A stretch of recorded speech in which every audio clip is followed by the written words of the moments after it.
The new ceasefire in eastern Ukraine mostly held Sunday, but fighting continued in embattled Debaltseve between Kyiv's forces and the pro-Russian separatists who virtually surrounded them in the rail hub. The rebels blocked monitors with the Organization for Security and Cooperation in Europe from reaching Debaltseve and announced they would not observe the truce there. Shelling and mortar fire could be heard for kilometers away from Debaltseve, the rail link between the rebel-held cities of Luhansk and Donetsk. In all, the Ukrainian military said its forces had been attacked 60 times Sunday. But authorities said the truce was largely being observed. The rebels blocked monitors with the Organization for Security and Cooperation in Europe from reaching Debaltseve and announced they would not observe the truce there. Shelling and mortar fire could be heard for kilometers away from Debaltseve, the rail link between the rebel-held cities of Luhansk and Donetsk.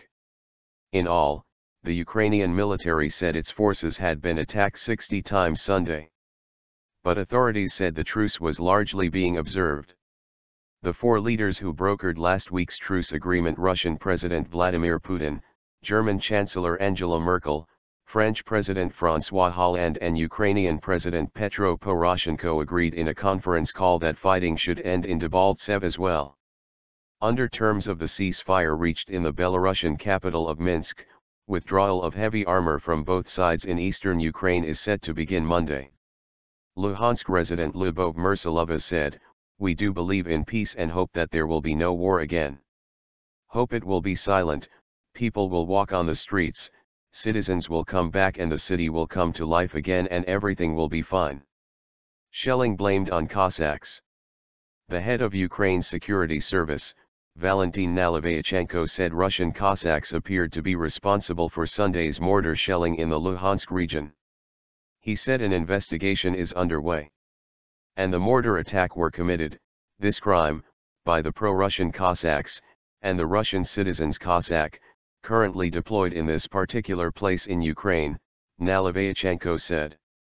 Earlier, Poroshenko ordered his forces to comply with a ceasefire that went into effect at midnight Saturday, 12 a.m. Sunday local time, 2200 UTC Saturday, in hopes of ending intense fighting in the country's east between Ukrainian forces and pro-Russian separatists that has lasted 10 months and killed nearly 5,500 civilians and fighters.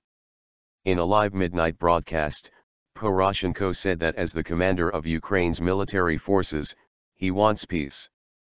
But he also warned Russian-backed separatist rebels against breaking the deal. The Ukraine president warned that the rebels might use Debaltseve to undermine the ceasefire. The rebel leader of the city of Donetsk said his forces will not allow the Ukrainian troops to leave Debaltseve during the ceasefire.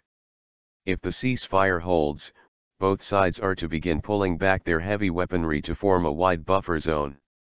Obama, Poroshenko speak. Earlier Saturday, U.S. President Barack Obama spoke to Poroshenko by telephone and stressed the need for all sides to stop the violence as scheduled. Obama also expressed concern over the intense fighting that was happening in hours before the ceasefire was to come into force. He expressed the same concerns in a call to German Chancellor Angela Merkel. U.S. Secretary of State John Kerry spoke by telephone with his Russian counterpart, Sergei Lavrov, on Saturday to underscore the importance of implementing the ceasefire. The State Department said Kerry expressed concern about efforts by Russia and the separatists to cut off Debaltseve ahead of the ceasefire. The UN Security Council is expected to meet Sunday and could vote on a Russian-drafted resolution calling on all parties to implement the deal. Also Saturday, U.S.